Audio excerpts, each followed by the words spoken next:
اور جب آپ نماز پڑھا رہے تھے اور جب 2 رکعت نماز کمپلیٹ ہوئی تو پھر اللہ تبارک و تعالیٰ کی طرف سے یہ حکم نازل ہوا، بسم اللہ الرحمن الرحیم، قد نرى تقلب وجهك في السماء فلنولينك قبلة ترضاها فول وجهك شطر المسجد الحرام۔ یہ حکم نازل ہوا، اے نبی ہم دیکھتے ہیں آپ کے چہرے کا بار بار اٹھنا آسمان کی طرف، اب آپ جو ہے بیت المقدس کی بجائے بیت اللہ کی طرف اپنا چہرہ انور پھیر لیجیے۔ تو آپ صلی اللہ علیہ وسلم نے نماز کے اندر ہی بیت المقدس کی بجائے بیت اللہ کی طرف اپنا چہرہ انور پھیر لیا، اور باقی جو 2 رکعت نماز رہتی تھی وہ آپ نے بیت اللہ کی طرف منہ کر کے نماز کو مکمل اور کمپلیٹ فرمایا، کیونکہ یہاں پر ان پریئر میں ہی قبلہ چینج ہوا، اس لیے اس مسجد کو مسجد قبلتین کہا جاتا ہے۔ اصل میں قبلہ اول جو ہے، جو پہلا قبلہ ہے، جو فرسٹ قبلہ ہے، وہ بیت اللہ ہی ہے مکہ المکرمہ میں، جو اللہ کا گھر ہے، جس کے بارے میں اللہ تبارک و تعالیٰ نے قرآن مجید میں ارشاد فرمایا ان اول بیت وضع للناس للذی ببکۃ مبارک وہدی للعالمین، کہ قبلہ اول جو ہے وہ بیت اللہ ہی ہے مکہ المکرمہ میں، جو اللہ کا گھر ہے۔ لیکن جب بنی اسرائیل کے کچھ انبیاء ہے تو پھر بیت اللہ کی بجائے بیت المقدس کی طرف چہرہ کر کے نماز پڑھی جاتی تھی۔ تو آپ صلی اللہ علیہ وسلم کی یہ خواہش تھی کہ چونکہ قبلہ اول بیت اللہ ہے وہی ہونا چاہیے، تو آپ صلی اللہ علیہ وسلم جب مکہ المکرمہ سے ہجرت کر کے مدینہ منورہ تشریف لائے تو تقریباً 17 مہینے کے بعد 17 منتھ کے بعد جو ہے یہاں پر قبلہ تبدیل ہونے کا حکم نازل ہوا، چونکہ یہاں پر ان پریئر میں قبلہ چینج ہوا، اس لیے اس مسجد کو مسجد قبلتین کہا جاتا ہے۔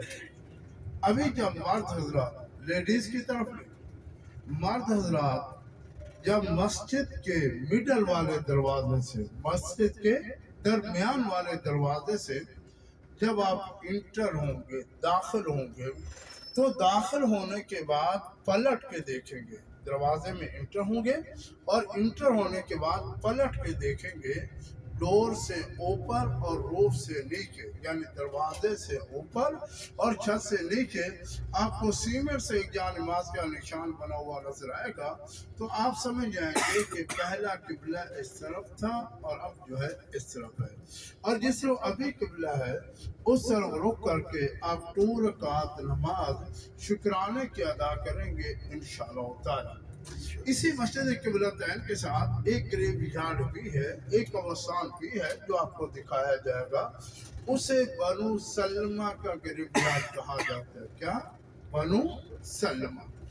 اصل میں واقعہ کو یوں مذکور ہے حدیث کے اندر، اہل علم جانتے ہیں کہ حدیث میں یہ واقعہ بڑا مشہور ہے کہ ایک دن آپ صلی اللہ علیہ وسلم پریشان بیٹھے ہوئے تھے، اللہ نے کہا جبرائیل، فرمایا جی رب جلیل، فرمایا جائیے میرے محبوب کو پوچھو کہ پریشان کیوں ہے، جبکہ اللہ تو دلوں کے رازوں کو بھی جانتے ہیں۔ اصل میں اس میں آپ صلی اللہ علیہ وسلم کی عظمت اور شان کو بیان کرنا ہے، اور ویسے بھی ہر عاشق کو اپنے محبوب کی فکر ہوتی ہے، تو اللہ کے محبوب کون ہیں؟ آپ صلی اللہ علیہ وسلم۔ فرمایا جاؤ میرے محبوب کو پوچھو کہ پریشان کیوں ہے۔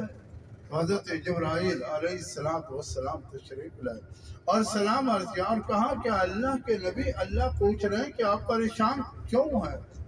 آپ نے یہ نہیں کہا میرے پاس مال نہیں، دولت نہیں، بادشاہت نہیں، وزارت نہیں، بلکہ آپ نے کیا فرمایا؟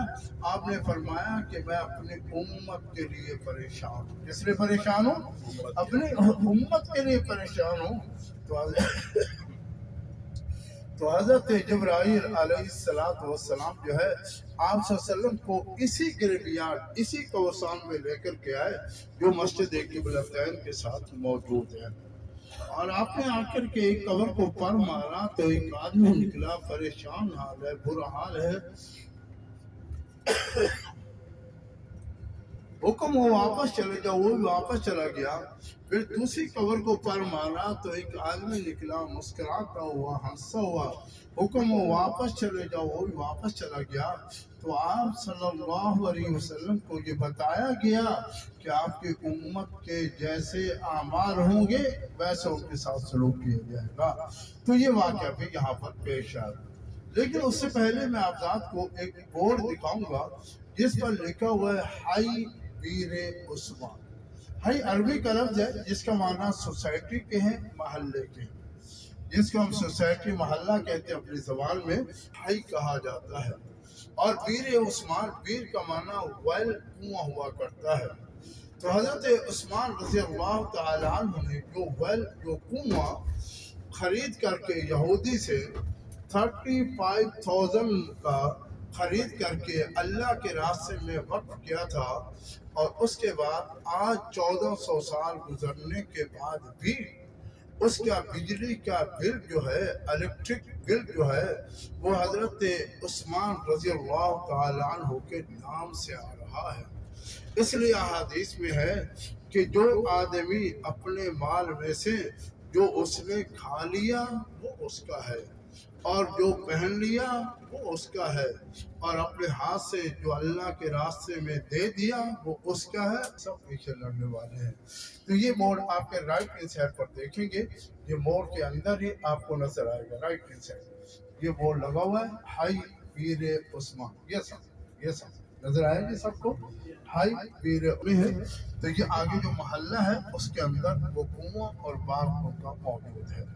تو میں اس کہہ رہا تھا، ابھی میں آپ کو یہ سامنے نظر بھی آ رہا ہے، یہ ماؤنٹین کے اوپر جو آپ کو گھر نظر آ رہے ہیں، ہاؤسز نظر آ رہے ہیں، مزید آپ دیکھیں گے آگے چل کے، یہ ہماری جو کنگ فہد مرحوم رحمۃ اللہ علیہ یہ ان کا پیلس ہے، اور اسے کنگ پیلس کے نام سے یاد کیا جاتا ہے، اور یہ حدود حرم سے باہر ہے، حدود حرم سے باہر ہے، اور اس علاقے کو جرف کا علاقہ کہا جاتا ہے۔ کیا کہا جاتا ہے بھائی؟ جرف، جیم را فا، جرف کا علاقہ کہا جاتا ہے۔ حدیث میں جو موجود ہے نا نام، وہ جرف کا علاقہ ہے، جیم را فا، اس علاقے کو جرف کا علاقہ کہتے ہیں۔ آپ صلی اللہ علیہ وسلم نے فرمایا کہ دجال جو ہے وہ نکلے گا تو شام اور عراق کے درمیان سے کہیں سے، لیکن جب دنیا کا چکر کاٹنے کے بعد وہ یہاں پر پہنچے گا تو وہ مدینہ منورہ میں انٹر نہیں ہو سکے گا، داخل نہیں ہو سکے گا۔ وہ کیوں نہیں داخل ہو سکے گا؟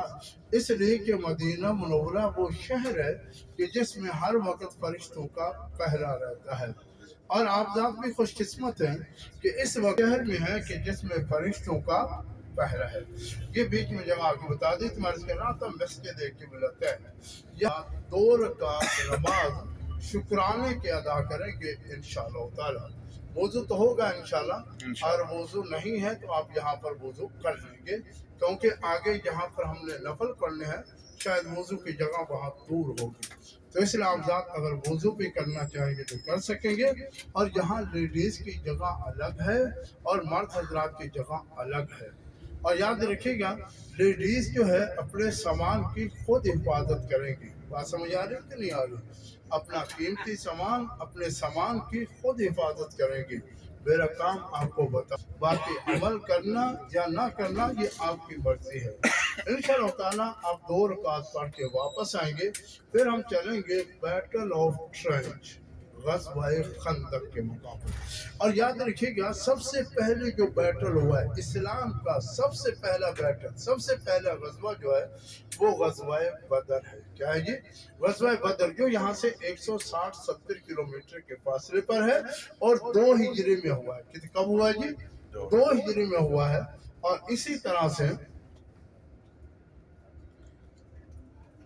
ادھر کھڑی کریں گے،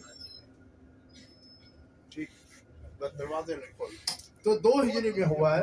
اور دوسرا جو بیٹل ہوا ہے وہ غزوہ احد ہوا ہے جو 3 ہجری میں ہوا ہے، اور تیسرا جو ہے وہ بیٹل ہے وہ بیٹل آف ٹرنچ ہے جو 5 ہجری میں ہوا ہے۔ بات سمجھ آ رہی ہے کہ نہیں آ رہی؟ انشاءاللہ مزید بات کریں گے اس کے بارے میں۔ ابھی آپ نیچے جمع ہو جائیں گے، میں امیر صاحب سے